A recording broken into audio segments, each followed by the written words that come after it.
Hi, friends. Welcome to the Genesis of Shame podcast. I'm your host, Sam Landa, and I'm here to help you speak biblical truth to the shame you experience in relationships.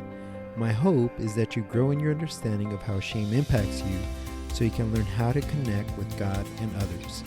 If you've experienced fear, hiding who you are, boundary issues, anxiety, and/or depression in your relationships, then this podcast is for you. It's time to speak truth to your shame. Hi, everyone. Welcome to the Genesis of Shame podcast. I'm your host, Sam Landa. And as you may have noticed, that this is no longer the Created to Connect podcast. It is the Genesis of Shame podcast. And I'm going to explain on today's episode why that change is there and give you a preview of what to expect for this season. So I'm really excited, guys. This has been a long process. I think this second launch, this new podcast has taken a lot more time, a lot more planning, but I think I have some really great content for you guys this season. A lot of interviews, definitely a lot more than I had last season, so I'm excited about that as well. You guys may know a lot of these interviewees, so I'm really excited for you guys to tune in on those episodes. But before we begin, I just want to remind you that if you have not done so already, please subscribe to the podcast, as this helps just with the rankings. And more important than subscribing, I think, is also leaving a review. So if you're listening on your Apple Podcast or your iTunes, leave a review for me there, and follow me on Stitcher, Spotify, and also Google Play and iTunes, obviously. So so thank you for those of you who have started listening from the beginning and you've stayed with me until this point. I'm very thankful for you, and I love the support, and I hope that you can continue listening and enjoying these episodes. And for those of you who are new, I hope that you guys enjoy these episodes as well. My ultimate goal, again, similar to what I had for Create to Connect, was to help you connect with God and others in a biblical way. And for this season, the Genesis of Shame podcast is going to focus specifically on elements of shame, and I'm going to describe that in a little bit. But again, just thank you, subscribe, and also remember to leave a review. Well, all right, guys. Well, let's go ahead and get started, because I have a lot to share about this new season. I'm going to give you an overview of everything, but one of the things that I definitely wanted to focus on or share with you guys is the logo. So the logo is probably the first thing that you guys saw in regards to looking for this podcast, because I was working really hard on what would be a good picture that would illustrate what this podcast is going to be about. So I have major shout out to my cousin Veronica. She helped me develop the concept, and then I had someone develop the actual artwork for it, but she drew it out, kind of gave me a lot of different ideas, and we just shifted some things around, and there you see the picture of what the podcast will be about. So you see the tree, you see the man and the woman, so Adam and Eve, and they are there sitting in their shame, and God's hand is extended towards them, so that all they have to do is look up and take hold of it. And obviously you see the tree of life there, the fruit that was eaten. So hopefully this kind of communicates this idea of, all of us understand what it means to feel shame. And whenever we feel shame, we actually tend to pull away, not just from God, but from people as well. So we pull away from God, we pull away from people, and God is always having his hand there extended for us to reach out. So shame is essentially the feeling that there's something wrong with you, right? And there is something wrong with us, and that's called sin. And for the purposes of this podcast, I'm going to add a little bit more to that. So it's the feeling that there is something wrong with you. But even more than that, it's the fear that we experience when people get close to us and know us for who we really are, right? So the heart of it is there's something wrong with us, right? After eating the fruit of the garden, we brought sin into the world. And once we brought sin into the world, that made everything wrong. It separated us from each other. It separated us, obviously, from God. And ever since then, God has continued to extend his hand for us to reach out to him and come back to him, right? So, shame in the context of this podcast is the fear that we experience when people get close to us and get to know us for who we really are, right? Because what's wrong with us, so sin is the more general statement, but if we want to make it more specific, what's wrong is the anger, the lust, the envy, the jealousies. All of these things are things that we have within our hearts, right? The Bible exposes our hearts. And whenever us as believers, when we get close to each other, it's almost like we don't want others to know that about us. So we hide, right? So when that happens, really what we're doing is we're saying, I'm afraid for you to know me for who I really am. Now, in the last couple of years, there's been kind of this movement of being brutally honest with people about where you are in life, which is good and bad, right? But one of the things that I've appreciated a lot about Christians who are more mature than I am is that they're willing to share their struggles and willing to share their heart and willing to share what they're wrestling with, questions that they have about God and about their relationship with God. So I appreciate that. I think one of the things that I've been seeing a lot more is that, well, this is where I am and that's just the way that it is, right? And there's no desire to grow and mature in the faith, right? The Bible talks about those of us who continue to drink milk when we need meat, right? We need something more with more substance. And so that's kind of the downside to it, is that I've seen people be more honest about where they are, but being happy in that state, right? Not wanting to mature. And I think that is not biblical. The Bible does call us to mature. It does call us to seek to be holy as God is holy. So the picture really is meant to illustrate that when we experience shame, we are there and we feel like we can't turn to God, and God is there with his hand extended, and hopefully we just look up and reach out to him, right? If we seek him, we will find him.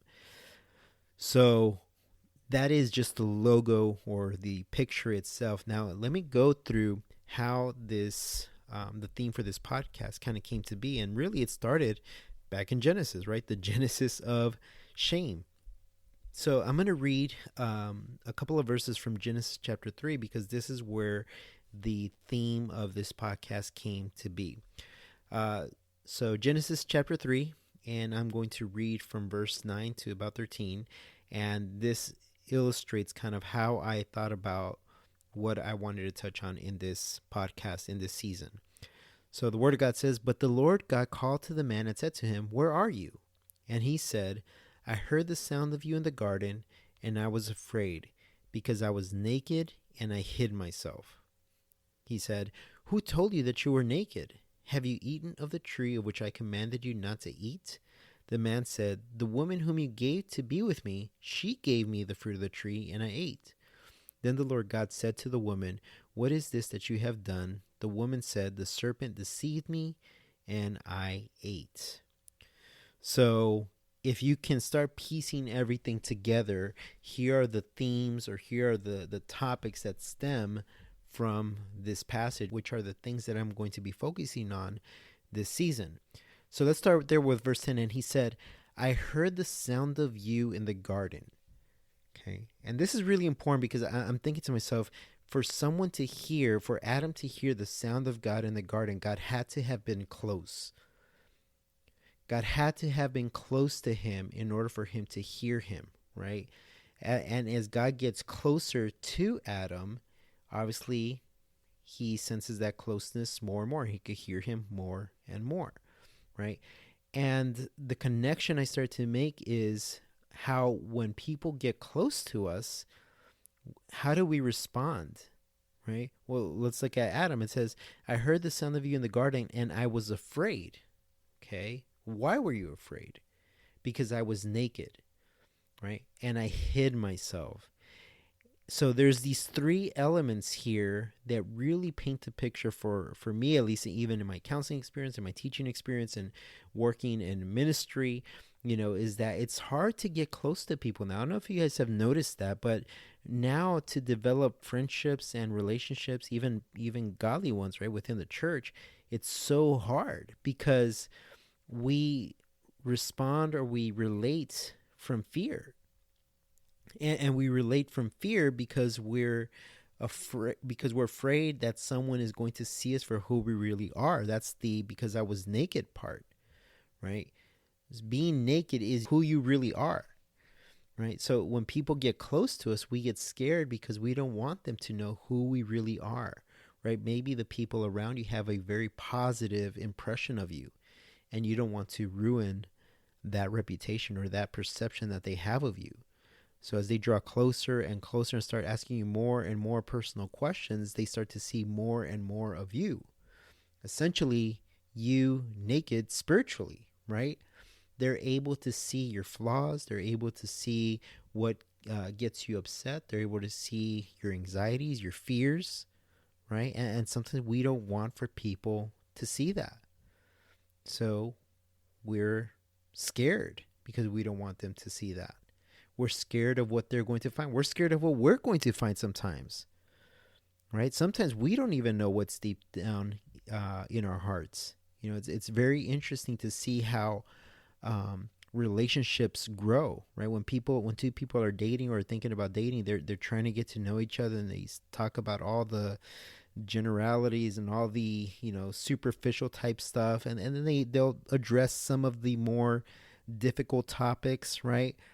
And then they'll go back to the superficial and try to see if they have fun with each other and see if they can enjoy each other's company and go out to these various places and so on. But then it starts getting closer and closer. They're in 3 months, they're in 6 months, and now they're getting to know each other, starting to see each other naked spiritually. They see you for who you really are, okay? They see you for who you really are. And that makes us afraid. And what happens when we're afraid? Then we begin to hide, right? Then we begin to hide who we really are. So we either put up a front or we just don't share certain things about our lives because we don't want for the other person to know that. And a lot of that also does have to do with trust. Sometimes we're just not at that point where we trust the person, right? Some people, they trust a lot easier. Some people, it takes a lot more time. And it can be frustrating for the person who trusts easily, right? Because they want the other person to trust them early on in the relationship like they're doing with them, right? But trust really does take time. And again, going back to the point of whenever people start getting close to us, we begin to fear that because we don't want them to see us, naked. We don't want them to see us for who we really are. And because we don't want them to see us for who we really are, we hide ourselves by either putting up all of these other barriers in between us and them. It can be accomplishments. It can be our personality. It can be the things that we do for the Lord. It can be all of these different things. But these are things that we use to hide ourselves from others, right? And then look what it says, verse 13. He said, "Who told you that you were naked? Have you eaten of the tree which I commanded you not to eat?" The man said, "The woman who you gave me, she gave me the fruit of the tree, and I ate." So now there's blaming. So after the hiding, then comes blaming. Well, whose fault is it that you're hiding, right? And this goes down to family of origin stuff, right? That our families shape a lot of how we think, shape a lot of who we are, and shape our worldview, right? How we see the world. We see it through their eyes because as we grew up, they've said a lot of different messages that we've recorded in our minds, right? And when we get older and we start behaving in certain ways that are not positive, right? Maybe we're disrespectful to people. We talk bad about each other. We seek to gossip and tear down someone's reputation because we saw our parents do that. So then we say, well, it's my parents' fault that I do this. No, you still have a responsibility, right? You have the ability to respond appropriately to the situation in your life. But this is all part of the fall, right? The genesis of shame started at the Garden of Eden, right? Everything was perfect before sin entered the world. And then once sin entered the world, boom, shame jumps in. And the factors of shame are fear of being seen for who we really are. There's hiding, and then there's blaming, right? So these are the elements that stem from this passage. And all of this really stemmed from a lie, right? Because, the woman says that the serpent deceived me. So he lied to her. He said, you're going to be like God. So yes, he deceived her. He presented a lie, and she took it, right? And a lot of shame stems from lies, right? You may have had parents who called you different names growing up, and you may have believed that you're those names, right? Remember that the idea, the general definition of shame is that you believe that there's something wrong with you. And you believe that based on the messages that you received in your upbringing, right? Maybe you believe that you're not good enough because your parents always had these high expectations of you, the unrealistic expectations, and you just never felt like you could ever meet them. So now in your daily life, you look at relationships and you never feel good enough, right? And shame, though, in this case, is more of a negative evaluation of yourself based on the messages that you received growing up. So again, when you think something's wrong with you, we need to explore where that message came from.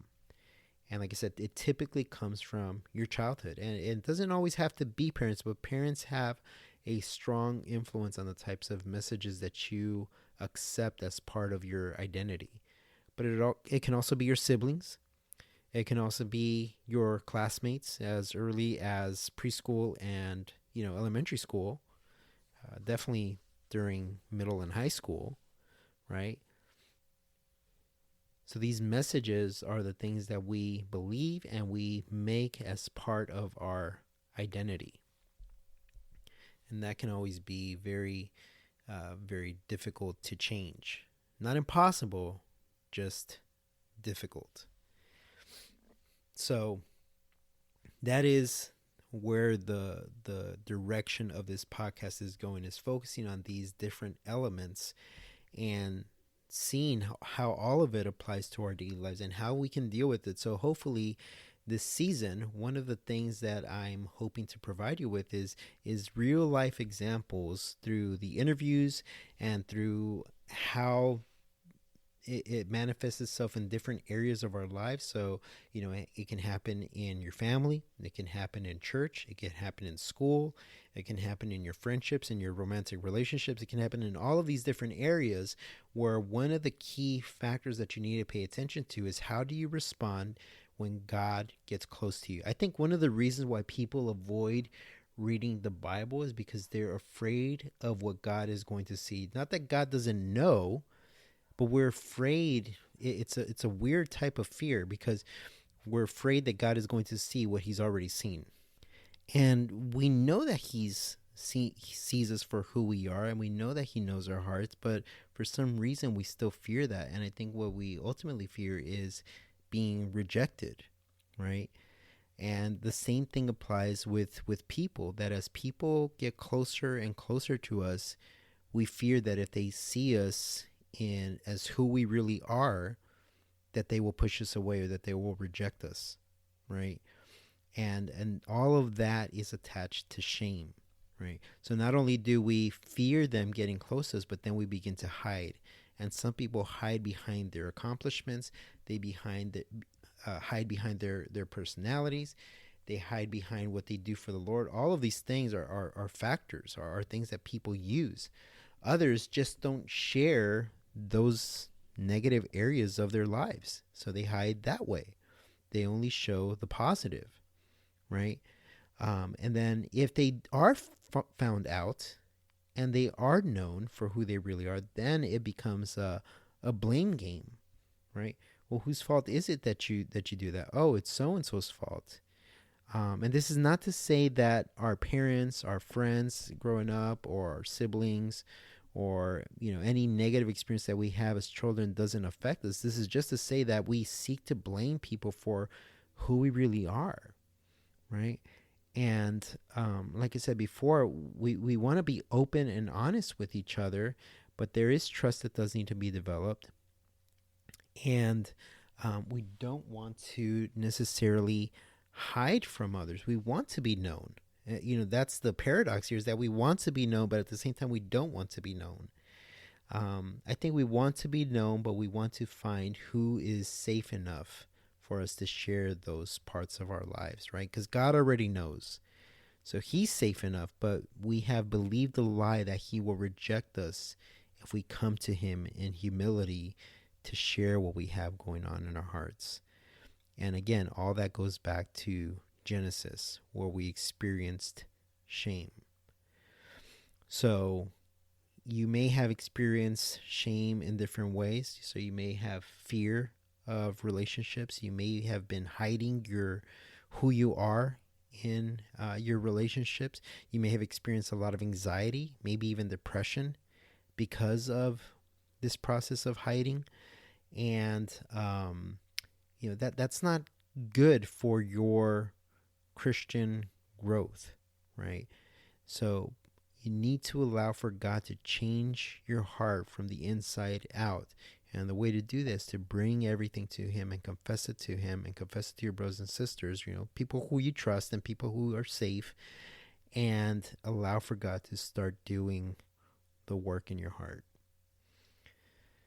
So that is how I came up with this new theme for this second season. And if you're excited about it, because I am really excited about it, I'm going to touch on a lot of tough topics. There's one where I talk about abuse in the church. There's one where I talk about pornography, and I'll be interviewing someone for that.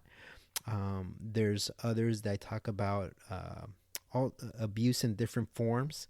I talk about family issues, right? So I'm going to be talking about a lot of difficult issues and topics that are not easily discussed. And I'm praying to God that he just gives me the words that I can communicate his word, and even show you guys what the research shows about these different issues. And then provide some guidance on, what can you do if you are in these types of situations, and hopefully you find some value in that. So again, guys, just thank you for tuning in. Thank you for following this podcast. I just ask again that you subscribe and leave a review, and ask questions. Feel free to send me questions on my Facebook page, Created to Connect. So this podcast is kind of under that umbrella of Created to Connect. So you can find that on Facebook, or you could go to Instagram and follow me there. And I'll provide updates on new shows and new topics and so on. So guys, I'm looking forward to it. I hope you guys are as well. So if you have any questions or comments, please feel free to send them my way. And if you'd love to support the podcast, also there's a link where you can support the podcast as well. All right. Well, thank you guys for your time. Hope you guys have a good day, and I'll talk to you soon. Bye.